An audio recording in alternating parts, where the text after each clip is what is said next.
Hello friends, welcome to my YouTube channel Samrat education. दोस्तों, आज की इस वीडियो में आप लोगों को IBPS AFO के प्री एग्जाम पैटर्न के बारे में बताने वाला हूँ, प्री एग्जाम स्ट्रेटजी के बारे में बताने वाला हूँ। तो आप लोग वीडियो को पूरा देखिएगा, ठीक है। तो हमारे जो ऑडियंस हैं, कुछ ऑडियंस ऐसे होंगे जिन्हें AFO की तैयारी करना होगा, ठीक है। तो मैं आज आप लोगों को AFO के बारे में बताऊंगा। तो देखिए, मेंस एग्जाम के बारे में सभी लोग बताते हैं, प्री एग्जाम के बारे में कोई नहीं बताता है, ठीक है। तो हम लोग पहले प्री एग्जाम की तैयारी करेंगे, क्योंकि अभी हम लोग का BSc एग्रीकल्चर चल रहा है। आप लोग 4th सेमेस्टर में, 5th सेमेस्टर में जो भी हैं होंगे, ठीक है। तो अभी से यदि आप लोग तैयारी करते रहेंगे तो आगे जाके दिक्कत नहीं होगा और आसानी से आप लोग AFO को क्रैक भी कर सकते हैं, ठीक है। तो इसीलिए मैं अभी से आप लोगों को तैयारी कराऊंगा और आप लोग भी साथ में तैयारी करते रहिएगा, ठीक है। तो चलिए आज इसके बारे में देखेंगे थोड़ा सा IBPS प्री एग्जाम पैटर्न के बारे में, ठीक है। मेंस एग्जाम के बारे में भी थोड़ा सा देखेंगे, लेकिन प्री एग्जाम के बारे में ज्यादा हम लोग फोकस करेंगे। तो चलिए सबसे पहले देखते हैं IBPS प्री एग्जाम या IBPS का पूरा नाम क्या होता है। IBPS का पूरा नाम होता है इंस्टीट्यूट ऑफ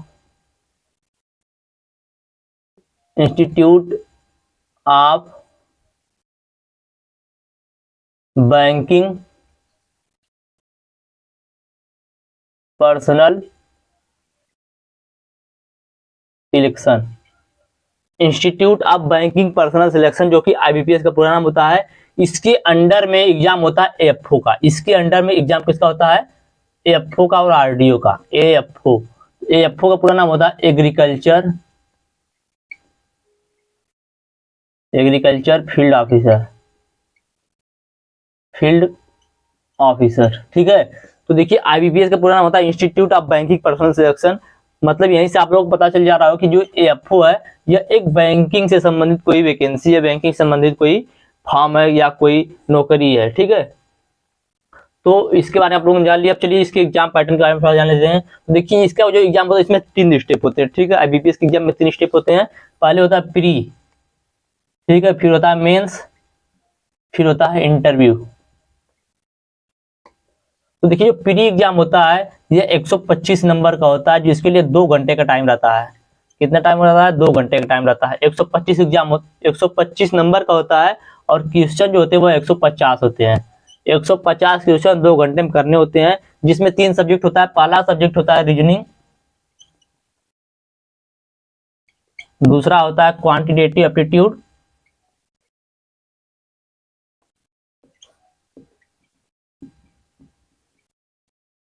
और तीसरा होता है इंग्लिश लैंग्वेज।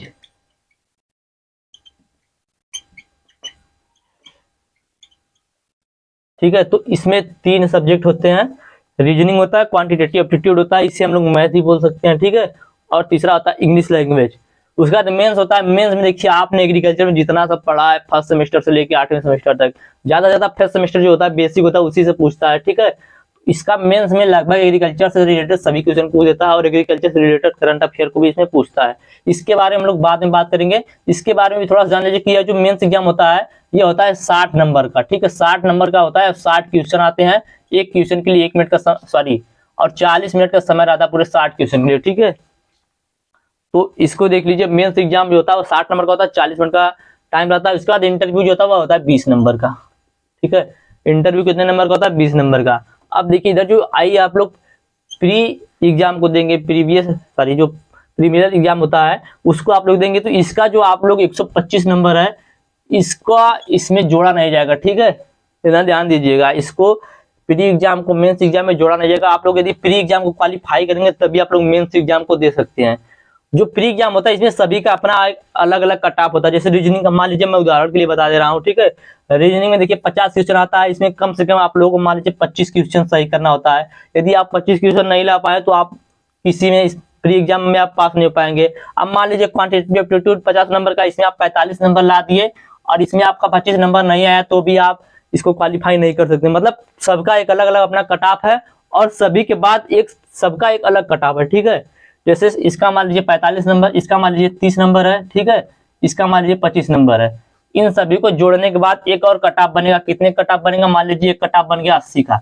इन सभी को जोड़ने के बाद 80 भी आना चाहिए और इन सभी का अलग अलग भी एक कट ऑफ होता है, ठीक है। तो सभी के बारे में हम लोग जानेंगे और हम ये जो IBPS प्री एग्जाम का सिलेबस है, इस पूरे सिलेबस को 3 से 4 महीने हम लोग खत्म करेंगे और आराम से पढ़ेंगे, कोई दिक्कत नहीं है, ठीक है। अभी आप लोगों के पास बहुत समय है और हम लोगों के पास भी बहुत समय है। तो चलिए अब इसका सिलेबस देख लेते हैं, ठीक है। तो समझ गए होंगे आईबीपीएस प्री एग्जाम के बारे में। आईबीपीएस प्री एग्जाम जो होता है वो होता है 125 नंबर का, जिसके लिए 150 क्वेश्चन आते हैं। अभी बताता हूँ किसमें कितना कितना नंबर का क्वेश्चन आता है। तो देखिए इसमें जो इंग्लिश होता है, इंग्लिश लैंग्वेज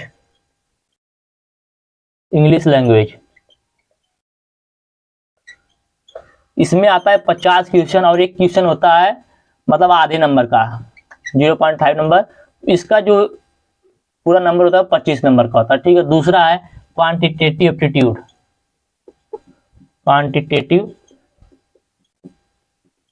एप्टीट्यूड, ये देखिए 50 क्वेश्चन आता है और 50 क्वेश्चन 50 नंबर का होता है। 40 मिनट का टाइम होता है, 40 मिनट का इसके लिए भी टाइम होता है, इसके लिए टाइम होता है। इसके बाद आता है रीजनिंग, इसको इसमें 50 क्वेश्चन रहता है और एक क्वेश्चन 1 नंबर का होता है, मतलब 50 नंबर का, इसके लिए भी 40 मिनट का टाइम रहता है। मतलब टोटल मिला के 120 मिनट का टाइम रहता है। 120 मिनट मतलब 2 घंटे का टाइम रहता है प्री एग्जाम के लिए। अब मैंने बताया सभी का अपना एक अलग कट ऑफ होता है, और सभी के अपना एक अलग कट ऑफ होने के बाद सभी का मिलकर भी एक अपना एक अलग कट ऑफ होता है, ठीक है। तो चलिए इन सभी की English language, quantitative aptitude, reasoning, इन तीनों के सिलेबस के बारे में थोड़ा सा जान लेते हैं, ठीक है। तो चलिए इसके बारे में थोड़ा सिलेबस के बारे में जान लेते हैं। तो ये देखिए रीजनिंग का सिलेबस है, ठीक है। रीजनिंग का सिलेबस है, इसमें देखिए सिर्फ इतना टॉपिक है, मतलब कुल मिलाकर लगभग 10 टॉपिक आप लोगों को रीजनिंग पढ़ना है। Puzzle, seating arrangement, coding decoding, direction sense, blood relation, syllogism, alpha numeric series, ranking test, ठीक है। इन सभी के बारे में सिर्फ पढ़ना हम लोगों को। एक जो देखिए टॉपिक है इसको हम लोग एकदम अच्छे से समझेंगे 2 से 3 दिन में, ठीक है। क्योंकि देखिए आराम से समझेंगे, कोई दिक्कत नहीं है। तो पहला इसमें है पजल, दूसरा सीटिंग अरेंजमेंट, तीसरा कोडिंग डिकोडिंग, चौथा डायरेक्शन सेंस, पांचवा ब्लड रिलेशन, और छठवां साइलोजिज्म, सातवां अल्फा न्यूमेरिक सीरीज, आठवां रैंकिंग टेस्ट। 2-3 टॉपिक और हैं, ठीक है, उनके बारे में हम लोग पढ़ेंगे।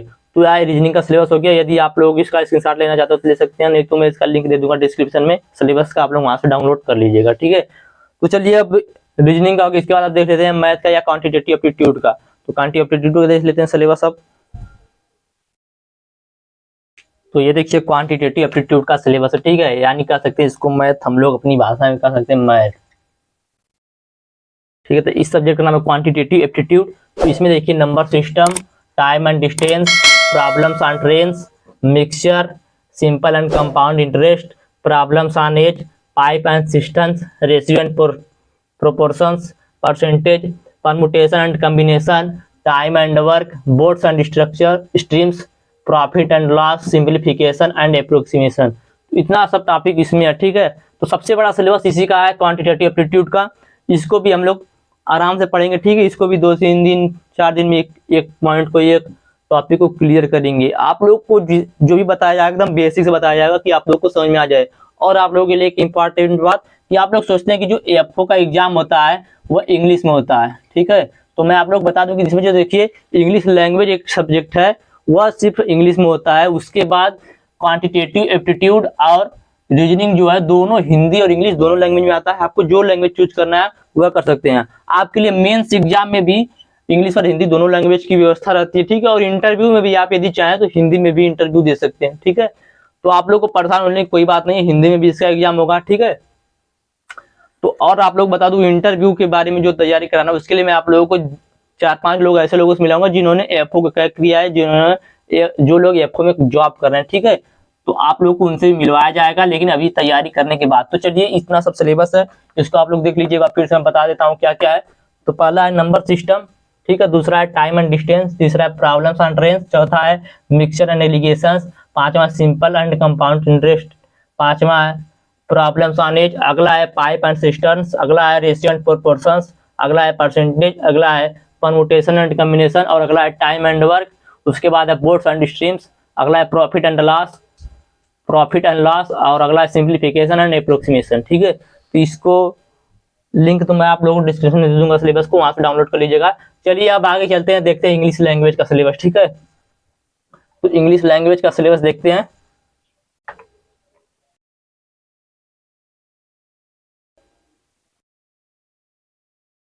तो ये देखिए इंग्लिश लैंग्वेज का सिलेबस है, ठीक है। इंग्लिश लैंग्वेज का सिलेबस यही है, reading comprehension, error detection, cloze test, antonym synonym, sentence rearrangement, phrase replacement, ठीक है। इसको आप लोग बहुत जल्दी समझ जाएंगे।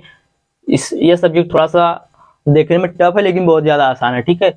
तो इसको एक टॉपिक हम लोग 2 दिन में कवर कर लेंगे। तो देखिए इतना पूरा टॉपिक है, सब मिला के लगभग 25 से 30 टॉपिक है, ठीक है। तो इन सभी को हम लोग 3 महीने के अंदर में सभी को कर लेंगे। तो आप लोगों को परेशान होने वाली कोई बात नहीं, 4 महीने भी हो सकते हैं लेकिन कोई दिक्कत नहीं है। तो यही सब तीनों के सिलेबस थे जो कि मैंने आप लोगों को सिलेबस बता दिया, ठीक है।